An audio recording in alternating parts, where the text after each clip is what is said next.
இயேசுவே நன்றி. ஹalleluya. Praise the Lord. Praise you, Jesus. Thank you, Jesus. ஜீவ தண்ணீரை ஊற்றும் ஆண்டவரே, எங்கள் மேலும் எங்கள் ஒளிரும் கண்களும் காதுகளும் திறக்கப்படட்டும் ஆண்டவரே. மீது ஞானத்தை பொழிதலும் எங்கள் ஒவ்வொருத்தர் மீதும் ஞானத்தை பொழிதலும் ஆண்டவரே. ஆவியானவரே வாருமையா, அனைத்து விதமான கட்டுகள் உடைக்கப்படட்டும். Fill us with your wisdom, இயேசுவே நன்றி. Hallelujah. Praise the Lord. Praise you, Jesus. Thank you, Jesus. Mother Mary, intercede for us. Hail Mary, full of grace, the Lord is with thee. Blessed are you amongst women, blessed is the fruit of thy womb, Jesus. Holy Mary, Mother of God, pray for us sinners, now and at the hour of our death. இன்னைக்கு எஸ்தரின் புத்தகம் 4வது அதிகாரத்துல 10வது வசனம், முக்கியமா 10வது வசனத்திலிருந்து 14வது வசனம் வரைக்கும் வாசிங்க அப்படின்னு சொன்னார். எஸ்தர் மொர்தெகாய் இந்த பிரச்சனைகள் எல்லாம் யூதர்களுக்கு அழிவு வரப்போகுது அப்படின்னு சொல்லி சொன்ன ஒரு தீர்ப்புக்கு எதிராக இவர் சில விஷயங்களை செய்யலாம், எஸ்தர் கிட்ட ஒரு உதவியை கேட்கலாம் அப்படின்னு சொல்லி அவர் முதல்ல ஜெபத்திலையும் அதுக்கப்புறம் எஸ்தர் கிட்ட ஒரு தூது அனுப்புகின்றார். முக்கியமா 10வது வசனத்திலிருந்து இந்த கடைசி வசனம் 14வது வசனத்தை பாத்தீங்கன்னா எஸ்தர் திருப்பி சொல்றாங்க, இதெல்லாம் எனக்கு தெரியாது, நான் அரசர்கிட்ட யாருமே போகக்கூடாது, 30 நாளாக என்னைய யாரும் என்ன விடல, என்னையும் அனுமதிக்கல அரசர்கிட்ட, 30 நாளா தடையா இருக்கு.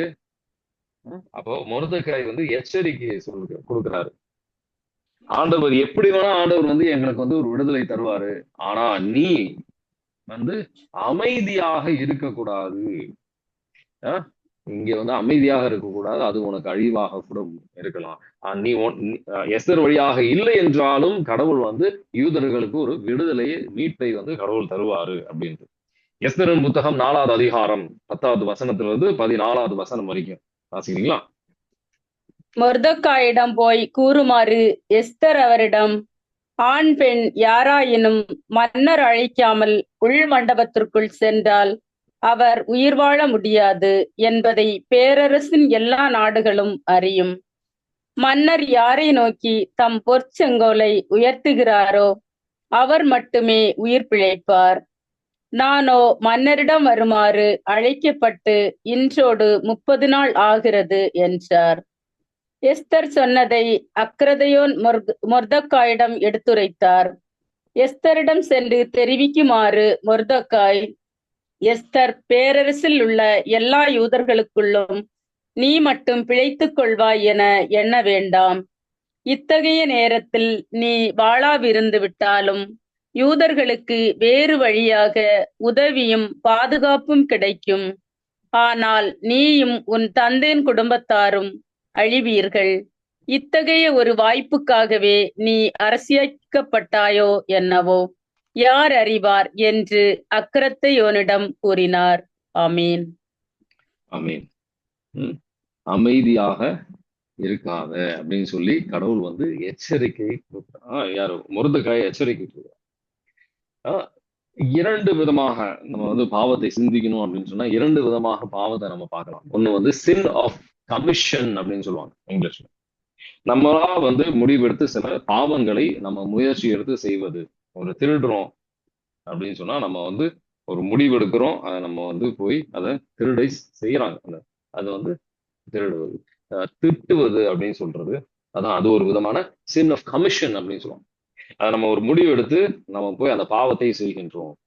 சின் ஆஃப் அது மட்டும் இல்லாம நம்ம சின் ஆஃப் ஒமிஷன் அப்படின்னு சொல்லி ஒரு விதமான பாவம் இருக்கு. அது நம்ம எளிதாக செய்யக்கூடிய ஒரு பாவம். நம்ம பல நேரத்துல ரொம்ப எளிதாக செய்யக்கூடிய ஒரு பாவம் அப்படின்றது சின் ஆஃப் ஒமிஷன் அப்படின்றதுதான். புறக்கணிக்கின்றோம். சில நமக்கு இருக்கிற ஒரு பொறுப்பாக இருக்கலாம், சில விஷயங்கள் நம்ம செய்ய வேண்டிய ஒரு கடமையாக இருக்கலாம். நமக்கு தெரியும் இதை நம்ம செய்யணும், ஆனாலும் அது ஆண்டவரின் கட்டளையாக இருக்கலாம், இல்ல நமக்கு கொடுத்த ஒரு பொறுப்பாக இருக்கலாம்.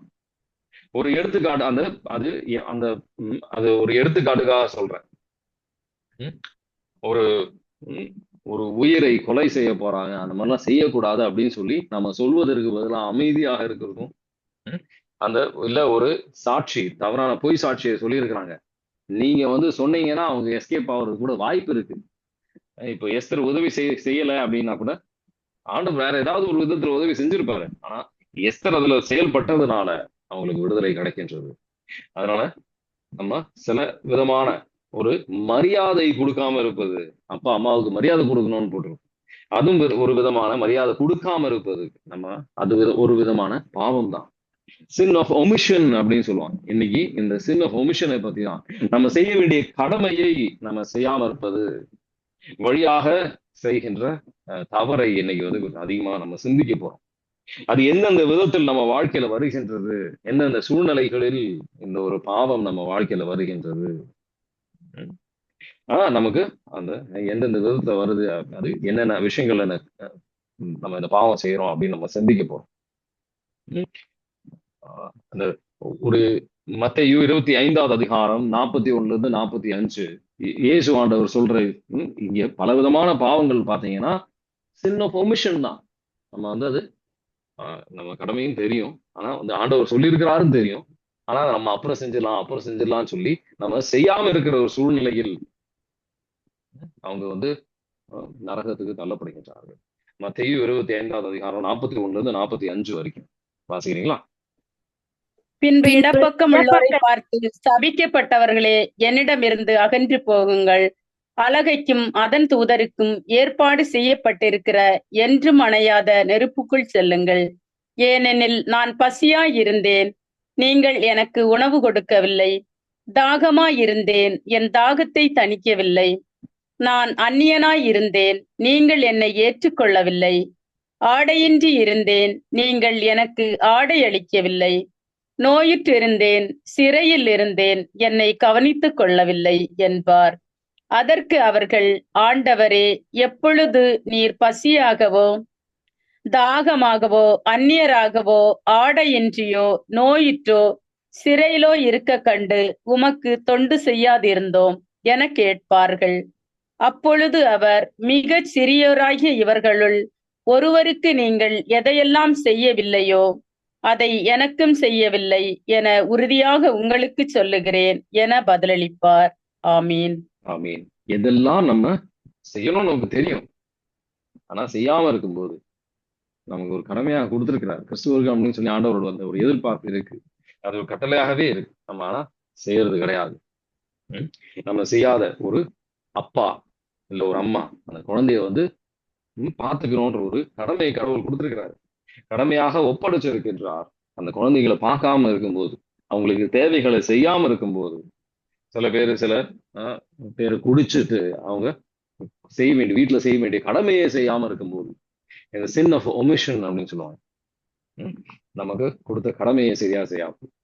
அது ரொம்ப முக்கியமா வந்து யாக்கோபின் நூல் 4வது அதிகாரத்துல 17வது வசனம், இது வந்து மனப்பாடமா வச்சுக்கோங்க. ரொம்ப ரொம்ப தேவையான, எது நமக்கு சரின்னு நம்ம பட்டுட்டு சரி இதை நம்ம செய்யணும் அப்படின்னு நமக்கு தெரியும், ஆனா நம்ம செய்யாம இருக்கும்போது அது நமக்கு பாவமாக முடிகின்றது. யாக்கோபின் நூல் 4வது அதிகாரம் 17 வாசிக்கிறீங்களா? நன்மை செய்ய ஒருவருக்கு தெரிந்திருந்தும் அவர் அதை செய்யாவிட்டால் அது பாவம். ஆமீன். ஆமீன். நம்ம நீதிமொழிகள் 3வது அதிகாரம் 27வது வசனம் எடுத்து வாசிப்பாங்க. நம்மளால செய்ய முடிகிற நன்மைகள் இது. நம்ம ஒரு ஆளை வேதனையில பார்த்துட்டு நமக்கு பொருளாதார உதவி தரணும், கொஞ்சம் காசு தரணும், ஒரு 10,000 ரூபாய் கேட்கறாங்க, நம்ம கிட்ட இருக்கிறதோ 2,000 ரூபாய் தான் இருக்கும். அப்படி இருக்கிற ஒரு நிலையில நீங்க வந்து கடன் வாங்கி செய்யணும்னு அவசியம் கிடையாது. நம்ம கரத்தில் நம்மளால இருக்கிற சக்தியில இருந்து, ஒரு எடுத்துக்காட்டுக்கு தான் சொல்றேன், ஒரு 1 லட்சம் ரூபாய் அவங்க கேட்கறது வந்து 2 லட்சம் ரூபாய் கேட்பாங்க, நம்ம கிட்ட இருக்கிறதோ 10,000 20,000 ரூபாய் இருக்கும். அதுக்காக பாக்கி வந்து கடன் எடுத்து செய்யணும்னு வந்து ஒரு கட்டாயம் ஆண்டவர் எதிர்பார்க்கல. இருக்கிறதுல உங்க சக்தி மீறின ஒரு செயல் ஆண்டவர் எதிர்பார்க்கல. உங்க சக்திக்கு ஏற்றபடியாக நீங்க செய்யுங்க. நீதிமொழிகள் 3வது அதிகாரத்துல 27வது வசனம் வாசிக்கிறீங்களா? முன்னால் நன்மை செய்ய கூடுமாயின் தேவைப்படுபவர்க்கு அந்த நன்மையை செய்ய மறுக்காதே. ஆமீன். ஆமீன். நம்ம அந்த நன்மையை செய்யாம இருக்கும்போது அது ஒரு தவறு. இந்த மாதிரி இது யார் இருந்தாங்க? லூக்கா நற்செய்தி 10வது அதிகாரத்துல ஆண்டவர் ஒரு ஓமையை, முக்கியமான ஓமை, நம்ம எல்லாருக்கும் அனைவருக்கும் தெரிஞ்ச ஒரு ஓமையா இருக்கலாம், நல்ல சமாரியனின் ஊமை. நல்ல சமாரியனாக நம்ம எப்படி இருப்பது அப்படின்னு சொல்லி ஆண்டவர் அங்க சொல்லி கொடுத்தாலும் அதுல 3 வசனங்களை வாசிச்சீங்கன்னா, லூக்கா நற்செய்தி 10வது அதிகாரம் 30 இருந்து 32 வரைக்கும் வாசிச்சீங்கன்னா, அதுல போட்டிருக்கும் 2 பேர், ஒரு குருத்துவர், ஒரு லேவியர். 2 பேருக்குமே நல்ல பொறுப்புகள் இருக்கு. அவங்க அந்த பொறுப்புகள் செஞ்சிருக்க வேண்டியது எல்லாம் முக்கியம்தான், இல்லைன்னு சொல்லல.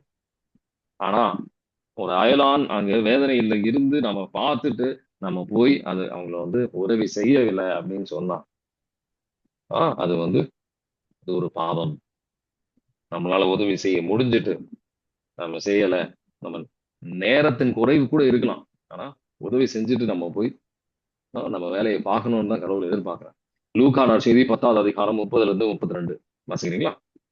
அதற்கு அவர் மறுமொழியாக கூறிய உவமை, ஒருவர் எருசலேமில் இருந்து எரிகோவுக்கு போகும்போது கள்வர் கையில் அகப்பட்டார். அவருடைய ஆடைகளை அவர்கள் உரிந்து கொண்டு அவரை அடித்து குற்றுயிராக விட்டு போனார்கள். குரு ஒருவர் தற்செயலாய் அவ்வழியே வந்தார். அவர் அவரை கண்டதும் மறுபக்கமாக விலகிச் சென்றார். அவ்வாறே லேவியர் ஒருவரும் அவ்விடத்திற்கு வந்து அவரை கண்டதும் மறுபக்கமாய் விலகிச் சென்றார். ஆமீன். ஆமீன். sin of omission. நம்ம வந்து செய்யக்கூடிய விஷயங்கள் நம்ம செய்யாம இருக்கும்போது பார்த்தும் பார்க்காத இருக்கிற மாதிரி, நமக்கு சில விஷயங்கள் நம்ம பார்க்கல அப்படின்னா நமக்கு பெரிய பிரச்சனை இல்லை, நம்ம ஒரு மனசாட்சிக்கு அது பெரிய பிரச்சனை இல்லைன்னு சொல்லிட்டு அதை நம்ம முக்கியத்துவம் கொடுக்காம இருக்கும்போது அது ஒரு பாவம் அப்படின்றது ஆண்டவர் உணர அழைக்கின்றார்.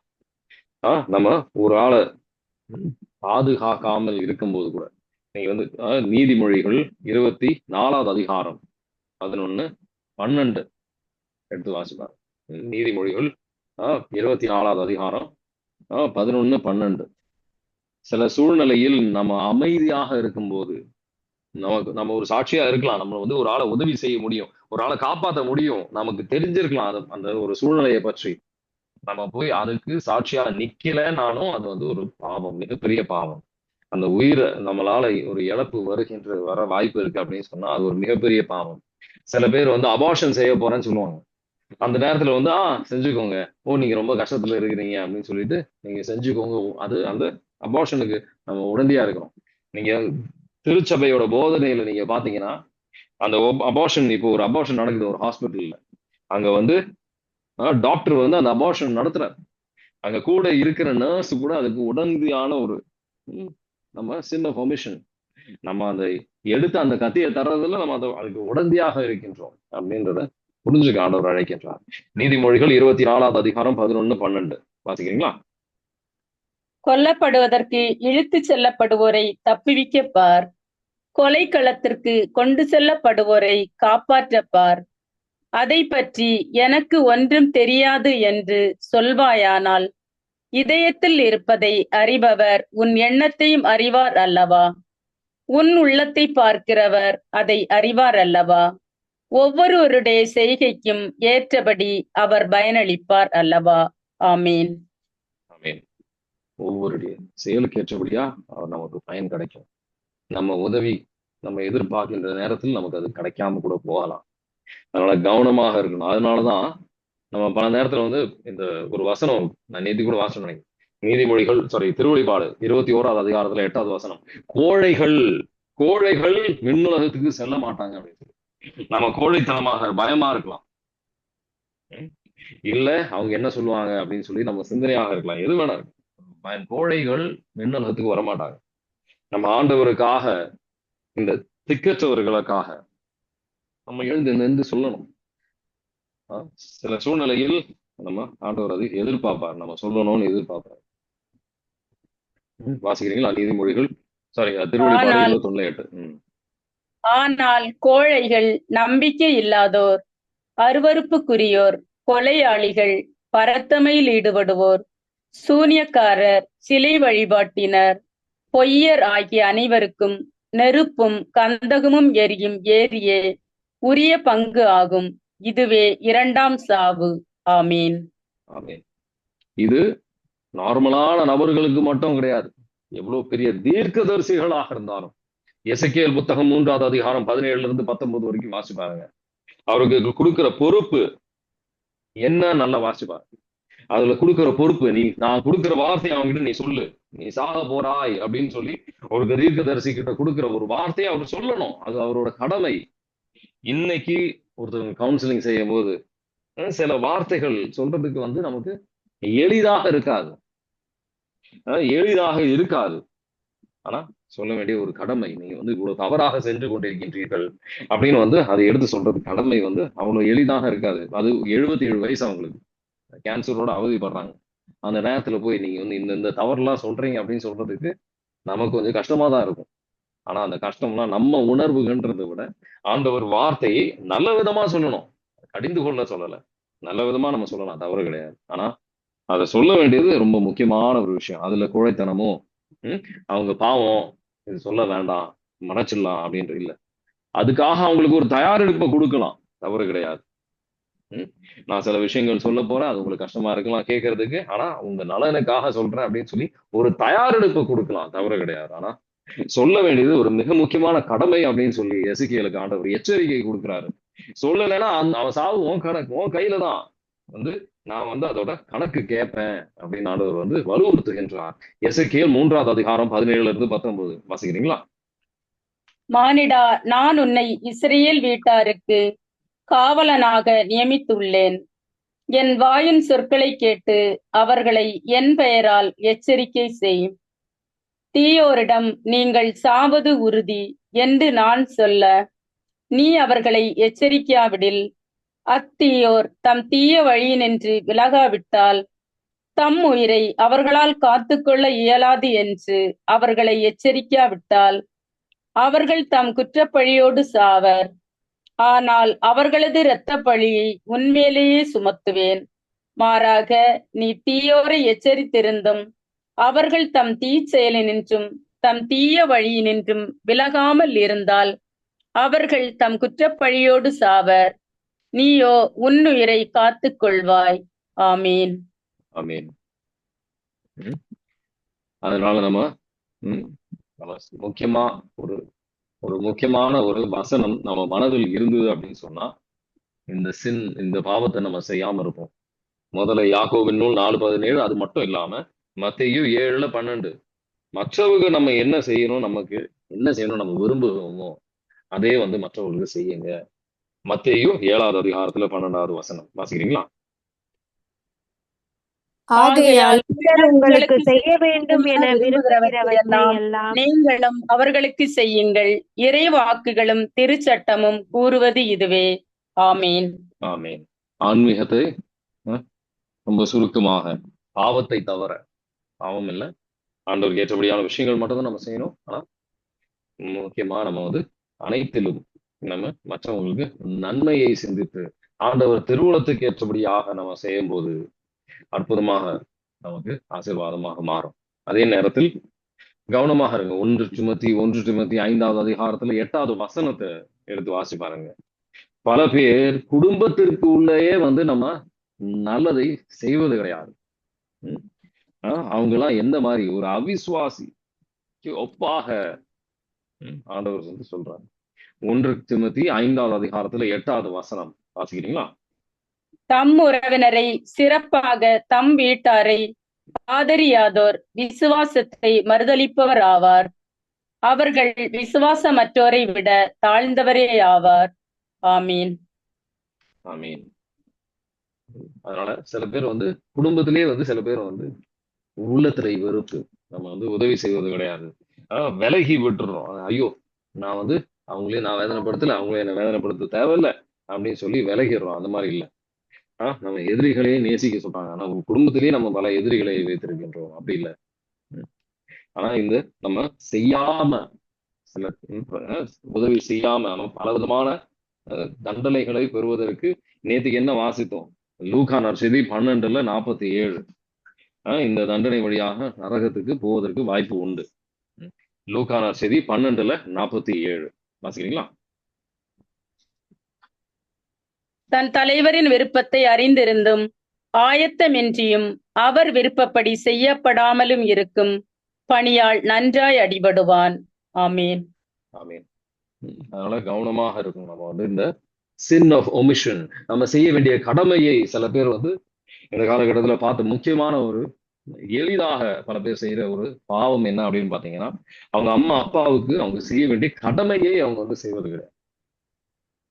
அம்மா அப்பாவுக்கு செய்ய வேண்டிய கடமையை அவங்க வந்து செய்யறது கிடையாது.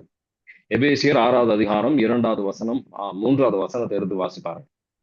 இந்த ஒரு கடமை வந்து ஒரு வாக்குத்தத்தத்தோட ஆண்டவர் வந்து கட்டளையில கொடுத்திருக்கிறாரு. ஆனாலும் நம்ம செவி சாய்ப்பது கிடையாது. பலவிதமான சாக்கு போக்குகள், எங்க அப்பா இந்த மாதிரி செஞ்சாரு, எங்க அப்பா அம்மா இந்த மாதிரி செஞ்சாங்க அப்படின்னு சொல்லி வேதனைகள் உள்ள இல்ல அப்படின்னு நான் சொல்லல. மன்னிக்கணும், மன்னிப்பை வந்து கொடுத்தா நம்ம மன்னிப்பு பெற முடியும். வாசிக்கிறீங்களா? எபேசியர் 6வது அதிகாரம் 2, 3. உன் தந்தையும் தாயையும் மதித்து நட என்பதே வாக்குறுதியை உள்ளடக்கிய முதலாவது கட்டளை. இதனால் நீ நலம் பெறுவாய், மண்ணுலகில் நீடூழி வாழ்வாய் என்பதே அவ்வாக்குறுதி. ஆமீன். ஆமீன். இந்த வாக்குத்தத்தம் இருக்கு, ஆனாலுமே அது வந்து அவ்வளவு பேர் வந்து இதை ஆழமா புரிஞ்சுக்கிறது கிடையாது. சில பேர் வந்து எனக்கு இந்த மாதிரி ஒரு வாய்ப்பு ஆண்டவர் வந்து ஒரு விஷயத்த சொல்லியிருந்தார். என் குடும்பத்துல இருக்கிற ஒரு நபர்கிட்ட வந்து இந்த மாதிரி நீங்க உங்க அப்பா அம்மாவை பார்த்துக்கணும் அப்படின்னு சொல்லி ஆண்டவர் ஒரு முக்கியமா சொல்றாரு. ஆனா அவங்களுக்குள்ள ஒரு சில பிரச்சனைகள், ஒரு பிரிவினை வந்திருக்கு, இல்லைன்னு சொல்லல. சில சண்டைகள், சில பிரச்சனைகள் அவங்களால ஏற்றுக்கொள்ள முடியல. சண்டைக்கு வராங்க. ஏதோ அவங்க செஞ்சதுனால எனக்கு ஏதோ கிடைக்க போறாங்க, நீங்க செய்யணும், ஆண்டவர் எதிர்பார்க்கிறாரு அப்படின்னு சொன்ன வார்த்தையை சொன்னதுக்கு என்கிட்ட சண்டைக்கு. 1 வாரம் 2 வாரத்துக்கு அப்புறம் வந்து அவர் இறந்துட்டாரு. இறந்ததுக்கு அப்புறம் வந்து என்ன செய்ய முடியும்? அதுக்கப்புறம் புலம்பி என்ன பிரயோஜனம்? சரிங்களா? உள்ள அந்த வேதனையை வந்து முதல்ல ஆண்டவர்கிட்ட கொடுக்கும். அவரோட ஹீலிங், அவரோட வேதனை அந்த ஹீலிங். அவரு இதுக்காக அவரு புனிதர் அப்படின்னு நான் சொல்லல. அவரும் பல தவறுகள் செஞ்சிருக்கிறாரு, உண்மைதான். ஆனா அந்த தவறுகளோட நம்ம வந்து எவ்வளவுக்கு அது கஷ்டமா இருக்கோ, நம்ம வந்து அவங்கள வந்து பார்த்துக்கும் போது நமக்கு மிகுதியான ஆசீர்வாதம் நமக்கு கிடைக்கும். அதை பல பேர் புரிஞ்சுக்கிறது கிடையாது. எவ்வளவுக்கு ஒரு விஷயம் செய்யறது கஷ்டமா இருக்கும், நம்ம அவ்வளவுக்கு நம்ம செய்யற ஆண்டவரின் கட்டளையாக இருக்குது. அது வந்து இது செய்யறது வழியாக ஆண்டவருக்கு அது திருப்தியா இருக்கும், அவருக்கு மகிழ்ச்சி வரும் அப்படின்னு தெரிஞ்சு நம்ம அதை செய்யும் போது நம்ம அன்புல இன்னும் எதிரியை நேசிக்க சொன்ன ஆண்டவர் வந்து நம்ம சகோதரிகள் நேசிக்க, நம்ம அப்பா அம்மாவை நேசிக்க நம்ம வந்து கஷ்டப்படுறோம். அதை செய்யும் போது நம்ம ஆசீர்வாதம், மேலான ஆசீர்வாதத்தை நம்ம பெறுவோம். ஆனா நம்ம அதுக்கு தயாராக இல்லை. பல ஆசீர்வாதத்தை பல பேர் இழந்துடுறாங்க, அது பெறுவது கிடையாது. இயேசு ஆண்டவர் இறக்கும் தருவாயில் அவர் செய்யற விஷயம், அவங்க அம்மாவை வந்து யோவானுக்கு ஒப்படைக்கின்றார். யோவான் நற்செய்தி 19வது அதிகாரம் 26, 27. அவரை பார்த்து நம்ம பல விஷயங்கள் கத்துக்கலாம். இது ஒரு முக்கியமான விஷயம். யோவான் நற்செய்தி 19, 26, 27 வாசிக்கிறீங்களா?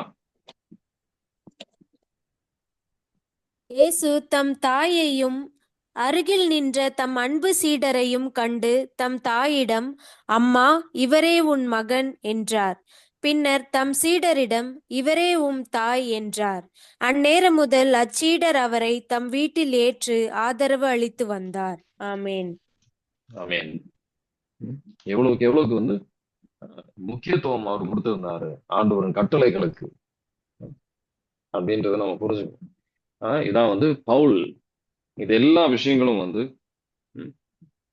ஒரு சுருக்கமாக சொன்ன விஷயங்கள் எல்லாமே வந்து கலாத்தியர் 6வது அதிகாரம் 7லிருந்து 10 வரைக்கும் அது வந்து தியானிக்க வேண்டிய ஒரு வசனங்கள். இதெல்லாம் நல்லா உக்காந்து தியானிங்க. இந்த ஒரு விஷயம் வைத்து நீங்க வந்து தியானிக்கும் போது மேலான விஷயங்களை கத்துக்குவீங்க. ஆவியானவர் உங்ககிட்ட பேசுவார். கலாத்தியர் 6வது அதிகாரம் 7லிருந்து 10 வாசிக்கிறீங்களா? ஏமாந்து போக வேண்டாம், கடவுளை கேலி செய்ய முடியும் என நினைக்காதீர்கள். ஒருவர் தாம் விதைப்பதையே அறுவடை செய்வார். தம் ஊனியல்பாகிய நிலத்தில் விதைப்போர் அந்த இயல்பிலிருந்து அழிவையே அறுவடை செய்வர். ஆவிக்குரிய வாழ்வாகிய நிலத்தில் விதைப்போர் அந்த ஆவி அருளும் நிலை வாழ்வை அறுவடை செய்வர். நன்மை செய்வதில் மனம் தளராதிருப்போமாக. நாம் தளர்ச்சி அடையாதிருந்தால் தக்க காலத்தில் அறுவடை செய்வோம். ஆகையால் இன்னும் காலம் இருக்கும்போதே எல்லாருக்கும், சிறப்பாக நம்பிக்கை கொண்டோரின் குடும்பத்தினருக்கும் நன்மை செய்ய முன்வருவோம். ஆமீன். ஆமீன். நம்ம ஏமாற்றப்படக்கூடாது. சாத்தான் அலகையின் முக்கியமான செயல் என்ன? நம்மளை பயப்படுத்துவதும் நம்ம ஏமாற்றுவதும் தான். பல பேர் கண்ணை மூடி நம்ம கண்ணை கெட்டப்பட்டு, நம்ம உணர்வுகளால நம்ம கெட்டப்பட்டு, நம்ம ஆண்டவர் நம்ம ஆண்டவர் சொன்னா புரிஞ்சுக்குவாருன்னு சொல்லி நம்ம பலவிதமான தவறுகள் நம்ம செஞ்சு கடவுளை விட்டு விலகி செல்வதுன்றது மட்டும் இல்லாம, நம்ம இந்த ஊன் இயல்பில் நம்ம உணர்வுகள், நம்ம ஆசைகள் மட்டும் நிறைவேற்றி ஆவியானவருக்கு செவி சாய்க்காமல், நம்ம செய்யற நன்மை, நான் இவ்வளவுதான் செஞ்சுட்டேனே, ஏதோ நம்ம கடவுளுக்கு ஏதோ கொடுத்து வச்ச மாதிரி பல விஷயங்கள் நம்ம எளிதாக நம்ம சோர்வடைஞ்சிடறோம். அப்படி இல்லை. இப்ப நான் சொன்ன இந்த நபர், நான் இவ்வளவு நாளா அவரை நான் பாத்துக்கிட்டேன், 5 வருஷமா நான் அவரை பாத்துக்கிட்டு இருக்கேன், இனிமே என்னால அதெல்லாம் முடியாது. நம்ம ரொம்ப எளிதாக சோர்வடைஞ்சிடறோம். ஏன்னா ஆவியானவர் கிருபை நமக்குள்ள இல்லை. அதனாலதான் அவ்வளவு எளிதாக நம்ம சோர்வடைகின்றோம். சோர்வடையாமல் எல்லா வாய்ப்புகள் விடக்கூடாது. இது ஒரு அரிய வாய்ப்பு நன்மை செய்வதற்கு என்று உணர்ந்து நம்ம நல்லதை செய்யும் போது எல்லாவர்களுக்கும் நன்மை செய்வது நல்லதுதான். ஆனா முக்கியமாக நம்ம வாழ்க்கைக்கு கொண்டு வந்தவர்களை நம்ம நன்மை செய்வது கிடையாது. அப்பதான் எல்லாருக்கும் நன்மை செய்யறது. விசுவாசத்தில் இருக்கின்றவர்கள், கிறிஸ்துவர்களுக்கு நன்மை செய்ய, அதுவும் ஒரு மேலான ஒரு ஆசீர்வாதத்துக்குரிய விஷயம். நம்ம அது மட்டும் இல்ல, அனைவருக்கும் நம்ம செய்யணும். அது ஒரு சாட்சியாக இருப்பது. இன்னைக்கு உங்களுக்கு ஆண்டவர் வாக்குத்தத்தமாக கொடுத்த ஒரு விஷயம், இந்த ஒரு வசனத்தை வைத்து ஜெபிங்க. திருப்பாடல் 19 12வது வசனம். இது ஒரு விதமான அரிய ஒரு ஞானம் தருகின்ற ஒரு வசனம். திருப்பாடல் 19 12 எடுத்து வாசிக்கிறீங்களா? நம்ம பலவிதமான தவறுகள் எதுன்னு கூட தெரியாம நம்ம வாழ்ந்துடலாம். சாத்தா அந்த அளவுக்கு கண்ணை மூடிடுவான். இந்த வசனத்தை வைத்து ஜெபிங்க. அனைத்து விதமான தவறுகள் ஆவியானவர் நமக்கு வெளிப்படுத்துவார். திருப்பாடல் 19 12 வாசம். தம் தவறுகளை உணர்ந்து கொள்பவர் யார்தாம்? என் அறியா பிழைக்காக என்னை மன்னியும். ஆமீன். ஆமீன். என் அறியா பிழைக்காக ஆண்டவர் நம்ம ஒவ்வொருத்தரையும் மன்னிக்கிறோம். நம்ம பலவிதமான தவறுகள் வழியாக தெரிஞ்சும் தெரியாமலும் பல தவறுகளை நம்ம செய்து நம்ம செய்ய வேண்டிய கடமைகளை செய்யாமல் நம்ம பொறுப்பை விட்டுட்டு நம்ம பல விஷயங்களை செஞ்சுக்கிட்டு இருக்கிறோம். ஆண்டவரே எங்களை மன்னியும். ஆண்டவரே ரத்தத்தால் எங்களை கழுவும், எங்களை தூய்மையாக்கும், விடுதலை தாரும். உங்களுக்கு சாட்சியாக இருக்க எல்லா சூழ்நிலையிலும் உங்கள் ஏற்றபடியா கோழையாக இல்லாமல் ஒரு சாட்சியாக இருக்க அனைத்து சூழ்நிலைகளும் ஒளிந்திருக்கும் பாவங்களை வெளிப்படுத்தும். ஆண்டவரே கடமைகளை நல்ல விதமாக மகிழ்ச்சியோடு செய்ய எங்களை உதவி செய்யும். அனைத்து விதமான இதுக்கு தடையாக இருக்கிற அனைத்து விதமான கட்டுகள் உடைக்கப்படுத்தும். ஆண்டவரே bind and cast every unclean spirit, எல்லா ஆவிகளும் கட்டி நிர்மலமாக்கப்படுது. சமாதானத்தின் ஆவி ஊடுருவி செல்லட்டும். Father, in the mighty name of Jesus we pray. Amen. God bless you. Have a nice day.